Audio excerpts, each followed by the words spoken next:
Salut les amis, Saxorus, j'espère que vous allez bien, moi ça super.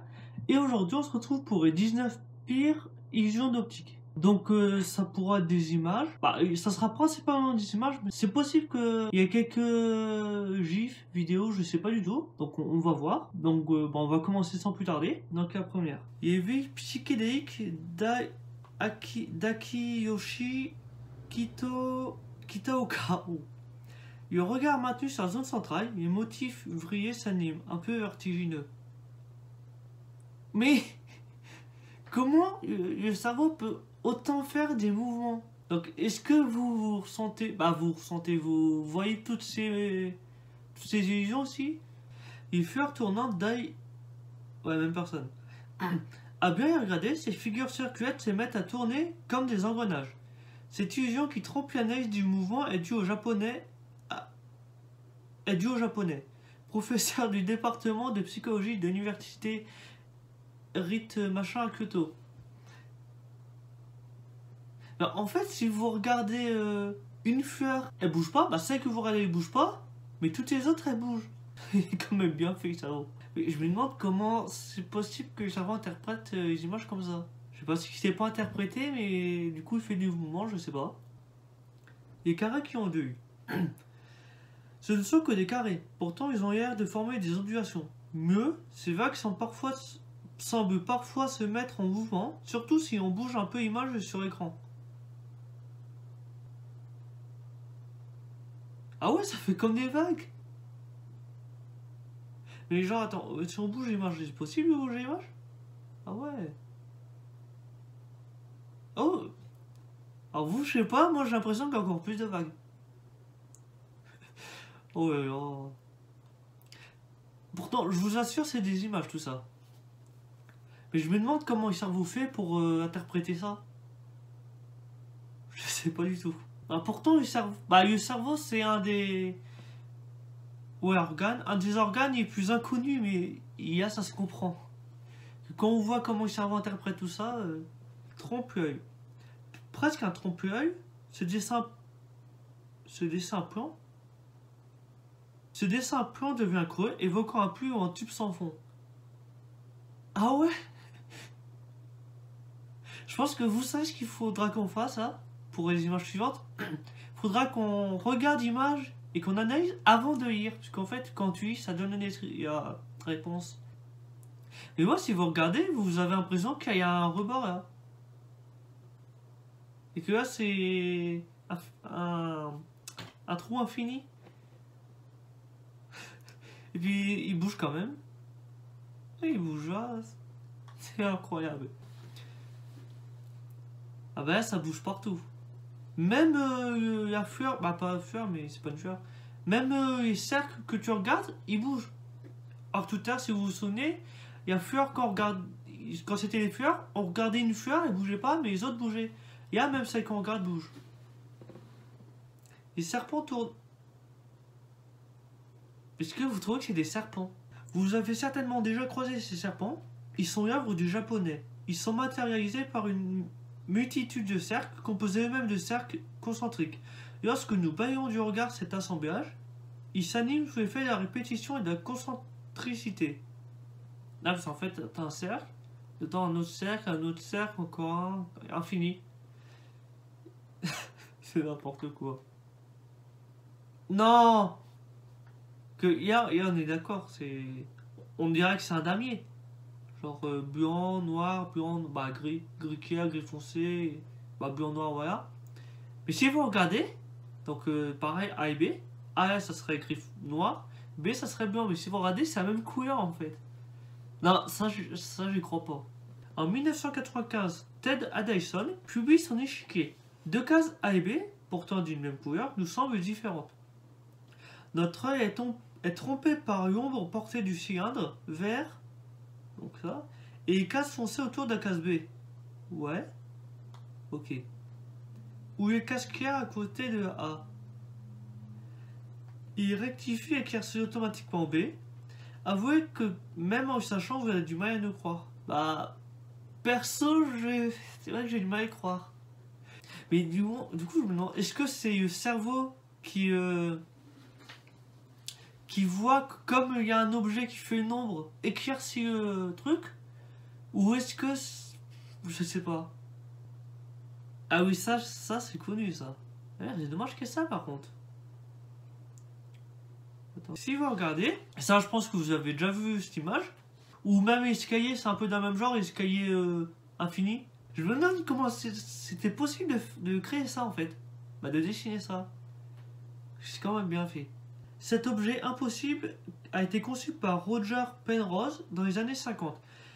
Malgré de nombreuses tentatives de réalisation en 3D, ce triangle conçu à partir de barres à section carrée se croisant de façon perpendiculaire ne peut exister qu'en 2 dimensions.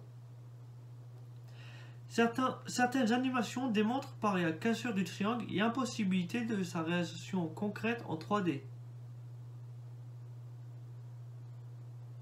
Ouais, suivante. Bah tiens, je vous parlais d'escalier, bah le voilà. Ça c'est pareil, je me demande comment ça peut être créé. Parce que, quand même... Ah ouais, attendez. J'ai peut-être la réponse, ça. Peut-être que, en fait... Mais en fait, ça et ça doit pas se relier, je pense. Je pense que ça démarre plus haut. Genre, t'as la fin d'escalier, t'as le truc A. Bah, t'as ça, c'est ici. Et ça, c'est A.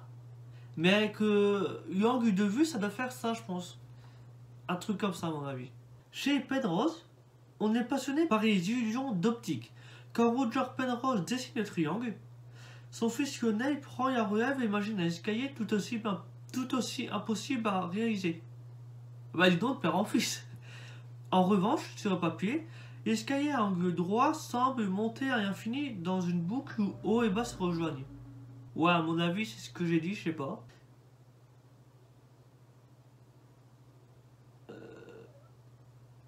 Ah! Je vais vous laisser quelques temps de réflexion pour voir si vous comprenez le truc. Mais moi j'ai du mal à comprendre au début. Je pense que ça c'est vu à ma tête. Donc en gros, donc vous avez des cubes. Bon, on va commencer par celui-là. Il est quand même plus simple. En gros, on sait pas quelle est la face qui est vers nous. Donc la face la plus avant. La plus avancée. Est-ce que ça serait celle-là? Et après ça fait un cube comme ça, donc cette face-là derrière? Ou est-ce que c'est celle-là? Donc ça fait un cube et cette face-là derrière. Et on peut pas savoir. Donc là c'est pareil, même si on a plus de mal à y voir. Ouais, clairement plus de mal à y voir. Le cube de Nectaire est la perspective cavalière. Toute l'ambiguïté du cube de Necker repose sur la perspective cavalière. Nous reconnaissons tous les dessins du cube dont les bords sont pareils. Le relief y est suggéré. Mais à y regarder plus près, est-ce si évident? Non. À l'intersection des lignes, deux interprétations sont possibles pour l'homme et l'œil, n'arrivant pas à faire la part des choses. Donc désolé, des fois j'ai un peu de mal à lire. Je sais pas, trop vite, je pense, je sais pas. Mais oui, du coup, pour vous, quelle est la face avant? Bah, pour vous, quelle est la face avant que vous voyez en premier? Saya ou Saya? Moi j'ai du mal. Quand je regarde là, pour moi c'est la face avant, Saya qu'en premier. Mais quand je regarde là, c'est Saya qu'en premier. Ça c'est compliqué à choisir. Mais je trouve que là ça se voit quand même mieux qu'ici. Oh! Attendez, attends. Pas ça.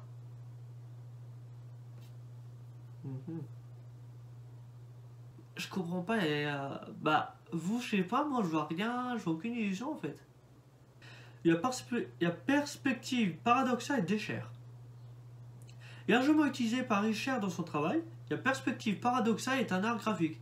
Elle s'appuie sur les illusions d'optique pour construire des formes, des paysages ou des constructions improbables. Cette figure, par exemple, réfute toute loi de la logique. Votre maître d'œuvre s'en arracherait les cheveux. Bah, en fait, le truc là, il passe devant. Derrière, je veux dire. Là, il passe devant. Derrière, devant. Derrière, devant. Mais ouais, du coup, je comprends pas vraiment en fait. Je sais pas. Est-ce que vous voyez quelque chose là? Moi, perso, je comprends pas. Ah ouais. Attends. Attends. Là, je comprends rien, attends. Que là, du coup, il va là. Ou là, attends. Là, je suis complètement perdu. Vous arrivez. Là, c'est normal. Mais là, du coup, quand tu remontes, t'as l'impression que ça part sur celui-là. Ah, mais vraiment. Attends.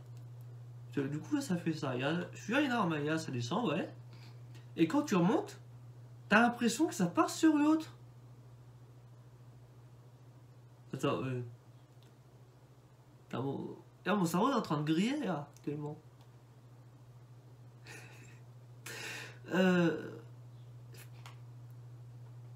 Attends, parce que du coup, on va voir la dispo juste après, mais j'ai envie de voir. En fait, quand tu remontes là, Ublivier, un objet impossible. Cet objet à trois pattes n'a qu'à sa base que deux ramifications rectangulaires. Les deux lignes du milieu reliant cercle n'ont aucune existence physique tangible. Publié en 65 à la une du magazine Mad, il assiste à renommer de figure impossible. Ah oui, bah impossible. Et oui, c'est sûr. Ah non, mais. Je pense qu'on va passer. Bon. Et en fait, quand tu regardes au centre, en fait, t'as l'impression que les barres elles font bout. Bah, les barres rouges, on dirait qu'elles sont un peu tordues.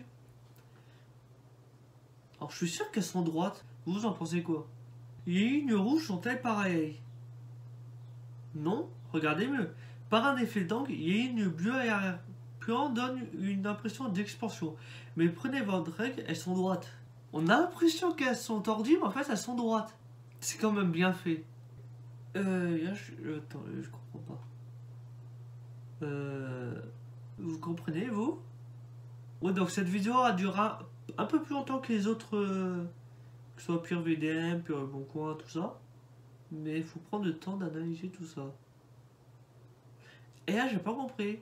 Liaison de Orbison et effet d'angle. À la manière de Hering, Orbison montre en 39 que l'effet d'angle d'une figure trompe notre cerveau. Effet d'angle. Ah, je suis sûr, je suis sûr que c'est des angles droits, les trucs bleus là. On va voir. Les flèches nous font dire qu'il existe une perspective. Et le carré semble déformé. Bah non. Bah c'est un carré quoi. Il travers, mais c'est un carré. Une fois de plus, ce n'est qu'une illusion. Faites abstraction du bleu et vous verrez un beau carré avec 4 coins perpendiculaires. Bah dites-vous que... Moi, perso, je vois un carré. Certes, il est de travers, mais... Bah, voilà. Mais je vois un carré. Je sais pas, vous voyez quelque chose, ou je sais pas. Je pense qu'il y a un truc avec la taille. C'est-à-dire, on a l'impression que cette boule est la même taille que celle-là. Mais je suis sûr que c'est pas vrai. Je suis sûr que c'est faux. Sinon, je vois rien d'autre. Il joue de Daybuff et ses cercles concentriques. Lequel de ces deux ronds est plus grand? Bah, c'est ce que j'ai dit, pour moi, ils ont la même taille. Celui de gauche, perdu. Ils ont tous les deux le même diamètre. Genre, j'ai tout cassé en fait. Cette illusion joue avec notre perspective de la grandeur et rend un cercle qui nous paraît plus grand. Ouais. Une illusion de type très proche de celle des bingos. Bah, j'ai pas l'impression que celle-là soit plus grand. Et vous? Et là, si vous regardez les points orange quelques secondes, vous avez l'impression que les boules bleues, elles bougent un peu. On dirait qu'elles se rapprochent. Ouais, et là. Et quand vous regardez, on dirait que ça tourne. Bah, que les boules bleues tournent autour de la boule orange. Bah, du moins, moi j'ai cette impression. Après, je sais pas si vous avez la même. Après, il y a plusieurs interprétations possibles. Chacun a sa propre interprétation. Ils ont des bingos ou les cercles de Titchener. Les deux ronds orange possèdent le même diamètre. Hein? Quoi? Non. Non, c'est pas. Non. Ah non, c'est pas possible. Ça a le même diamètre que ça? Ah non, j'y crois pas. Ah non, ouais, pour moi, c'est celui-là qui est plus grand. Pas de beaucoup, mais... Bah pourtant, c'est... Eh bah, vache. Putain, moi, j'aurais dit que celui-là était plus gros. Pourtant, celui de droite paraît plus grand, ouais. Car des causes. Des études récentes suggèrent que cette illusion d'Ebbinghaus, aussi appelée cercle de Titchener, du nom du livre qui les a rendus célèbres, The Titchener Circles, repose sur l'éloignement des cercles. Plus ils sont près du rond central, plus le dernier paraît grand. Ah oui, c'est pas du tout ce que j'avais dit. Autrement dit, le cerveau reconstitue un disque imaginaire autour des cercles situés au plus proche. S'ils sont trop éloignés, comme sa figure de gauche, le rond central apparaît comme indépendant et donc plus petit. Ah oui, c'est pas du tout ce que j'avais dit. Moi, j'avais dit que ça allait se rapprocher, ça se tourne en rond. Mais oui, on a l'impression que c'est quand même plus gros que celui-là. Ah ouais. Non mais vraiment. En fait, là on est d'accord, il y a des barres verticales, horizontales et la verticale. Horizontaux, verticaux.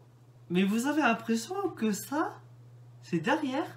En fait, vous avez l'impression que que ça fait quand même une feuille, et il y a un trou au milieu où il y a ça derrière.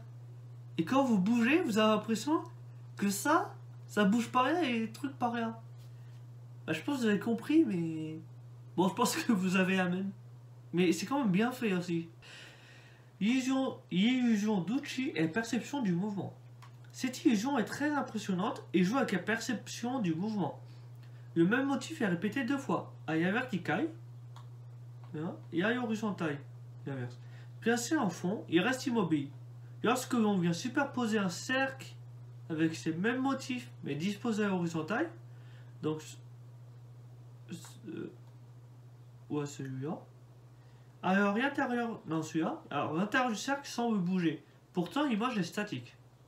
Ouais, vous avez l'impression que ça bouge, c'est n'importe quoi. Alors, si vous regardez le point noir pendant quelques secondes, bah, au départ j'ai eu l'impression que les trucs tournaient, et après pendant un moment j'avais l'impression que le cercle intérieur là, il s'éloignait. Et que ça bouge aussi. Ouais. Les cercles rotatifs, une illusion de rotation. Que voyez-vous de cercle? Maintenant, fixez les points noirs. Éloignez-vous et approchez-vous. Ah ouais. Ah ouais. Et testez devant votre écran. Quand vous vous approchez, vous avez l'impression que le cercle se rapproche du point noir. Et quand vous vous éloignez, que le cercle s'éloigne. Il bouge en sens inverse. Ah d'accord. C'est pas drôle. Bon, bah c'est pas ce que je dis. Mais essayez quand même de voir si vous avez la même chose que moi ou pas. Cet effet est dû au relief des trapèzes qui composent le cercle, car les vecteurs n'ont pas la même direction. Oh. Et là, c'est un truc qui détruit encore le cerveau. Là. En fait, quand vous regardez dans le coin gauche, ici, vous avez l'impression que ça fait ça. Mais quand vous regardez à une droite, vous avez l'impression que ça fait ça. Alors que je suis sûr, tous les traits sont droits. L'illusion du mur de café, décrite par Richard Gregory. C'est sur le mur d'une terrasse de Bristol en Angleterre que Richard Gregory a remarqué un curieux effet. Un curieux effet, je sais pareil. Et la faïence, dont les carreaux noirs et blancs sont intercalés, présente des courbes. Chose curieuse, puisque tous les carreaux sont par définition carrés. De plus, les lignes, pareil, semblent vouloir se rencontrer.